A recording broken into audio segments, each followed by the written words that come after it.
Hello, what is up, ladies and gentlemen? This is your Maker 2199 bringing you guys another commentary slash tips and tricks. Now, for this commentary, I'm gonna do it a little bit different. I'm gonna give you guys a little bit of tips, and I always start slowly because there's a lot of things that I know advanced players know, but some of the newer guys, and there's always newer guys on Call of Duty, don't know and might need help, with. So hopefully you guys find it useful, and if you didn't, keep tuned. I will get into more advanced tactics and all of that as, the channel continues to go forward and all of that, so just keep tuned for it. It will be coming out. So here for this gameplay, I want to set it up, a little bit of background on this gameplay. This is the very third gameplay that I played on my comeback.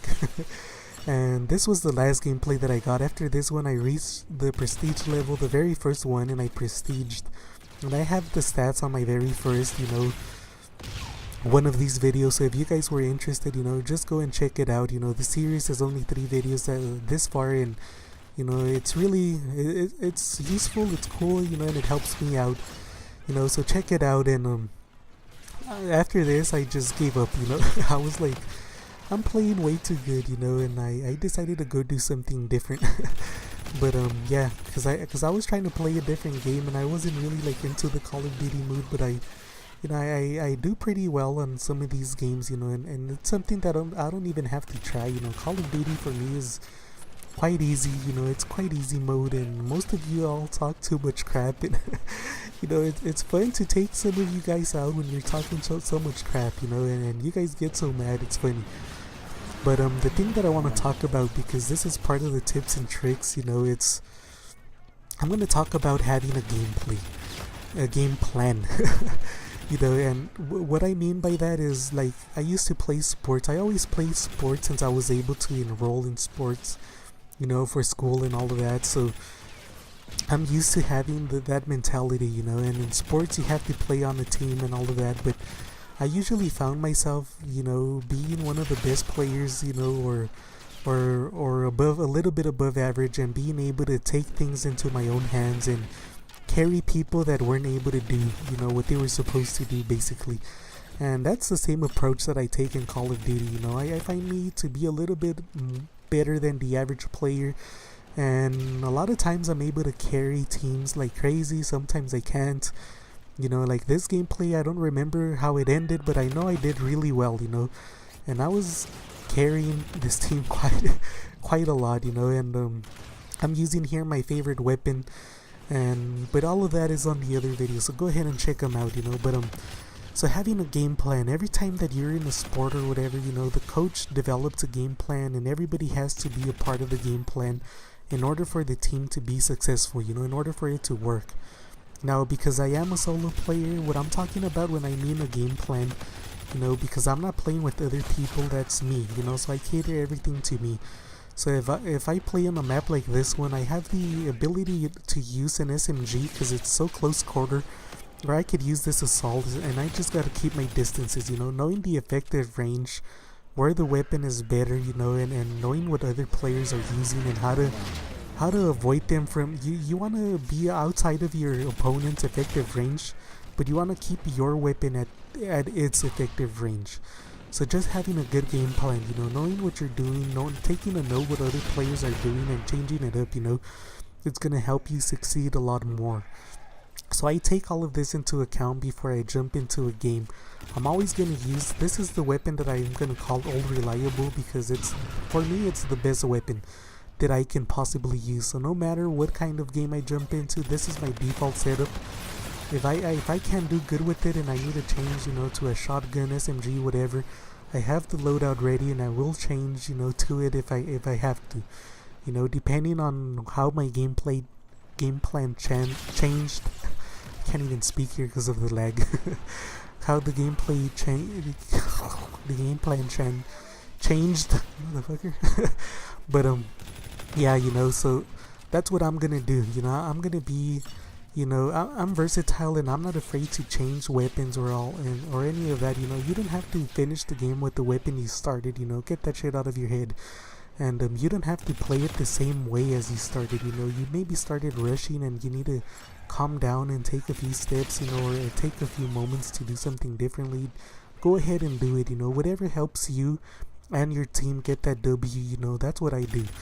So come in here, have a game, you know, plan, and then change it if you have to. You know, don't be afraid to change it, and just have a game plan that works for that map, you know. And the only way you're gonna develop this sort of stuff is through experience.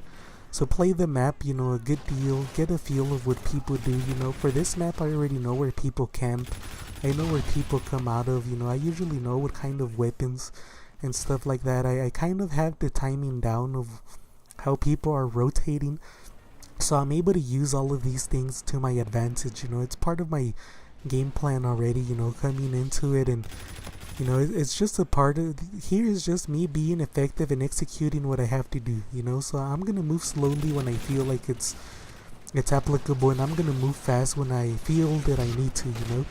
And that's just what I'm doing, you know. I'm always conscious of what I'm doing, and I'm quite careful. Sometimes I get reckless, but you know, it's rare. And right there I'm shooting my teammate, you know. It just shows the awareness that I have, you know. My teammate obviously is part of my enemy, you know. But yeah, so just keep that in mind, you know. Not everybody is perfect, you know. We all make mistakes and it happens. But yeah, you know, just have a plan, you know, and make changes, you know, make adjustments. Every good coach, you know, every team that I play with, a coach that is hard-headed is not a good coach, you know. He's not a team player, you know. He doesn't make the best decisions for the team. So sometimes, you know, when you're the captain of a team, which I was, you know, for a sport and stuff like that, you have to make an audible that goes against what the coach wanted and stuff like that, but it's for the best of the team. And sometimes you can take flack if it doesn't work out, but for the most part, if you know what, if you're interested in the team and all of that and what's gonna work out best, you know, you're gonna make the best audibles. You know, use your intuition, use all of that, and you'll do great decisions. Right there, I know that these people camp, and I know that they come in groups, so I was just trying to camp it out there. I knew they were gonna pop out, you know, pretty soon.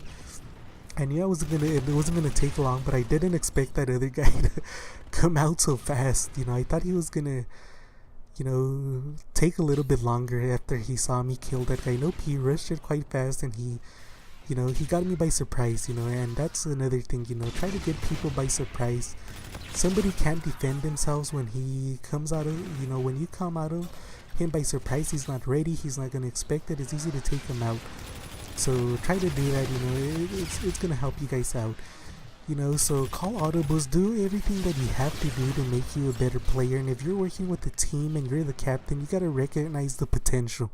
You know, you gotta recognize who does what best, and you gotta have that confidence and just let that player do what he does, you know. Don't rush him, don't be yelling at him and trying to get him to do something, you know, or get him out of his rhythm or, you know, plan, you know. Just let him work, you know. There's a reason why he's playing that position, and if there's no reason, then maybe he shouldn't be playing that position, and you're a poor captain, you know. So just keep that in mind, you know. And every time that I play games like this, you know, if I see a player doing quite well, you know, I'll move away from what he's doing and I'll do something differently, you know.